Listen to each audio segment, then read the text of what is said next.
I can't even imagine what the suicide and homicide and just the rates of depression, and accidental death due to overdose are going to look like in the future. It's going to reach epidemic proportions. It's already, the statistics are already alarming, and yet nobody's sounding any alarm bells. Parents have to intervene. We have to stop giving our kids free access to social media and phones at young ages. They are not ready for it. Their minds cannot cope with the dopamine. They can only have it up to a certain hour, and you take it away. They're children. You can take the phone away.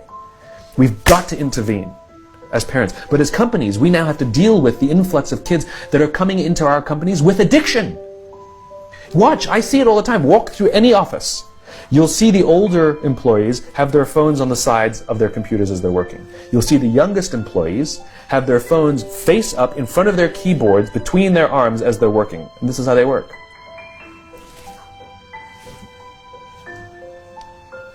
And the science is alarming. They did experiments on mice where they did the multitasking. They put flashing lights to mimic going from the computer to the cell phone, the computer to the cell phone to the TV.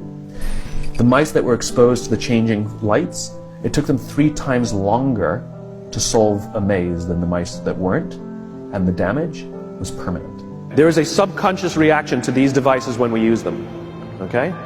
What if I were to hold my phone while I'm talking to you? I'm not checking it, it's not buzzing, it's not beeping, I'm nothing, I'm just holding it. Do you feel at this moment that you are the most important thing to me right now? No, you do not. Because there is a subconscious reaction we have to the device. When it is out, it makes the people around us feel that they are less important. So when we're walking down the halls in our offices and somebody says, hey boss, can I ask you a question? You go, sure, what's on your mind? We've just told them they're not that important. Or we can go, sure, what's on your mind? And if you don't have a pocket, find a shelf, put it on the shelf, come back and say, sure, what's on your mind? When we show up to a meeting, or a lunch, or a dinner, with our colleagues, our clients, or our friends, or our families, and we put the phone on the table, we have announced to everyone in the room that they are not that important to us. And by the way, putting the phone upside down is not more polite.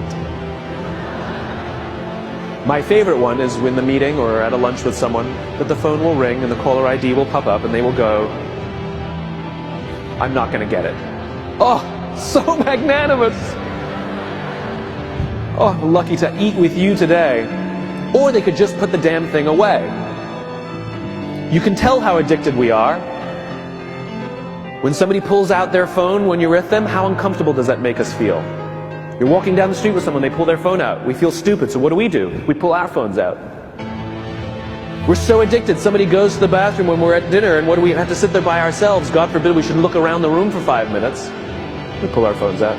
Meetings, awful. What do we do when a meeting happens, right? Everybody's sitting waiting for the meeting to start. Bob's running a few minutes late.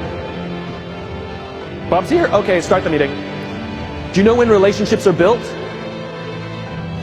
All that in between time.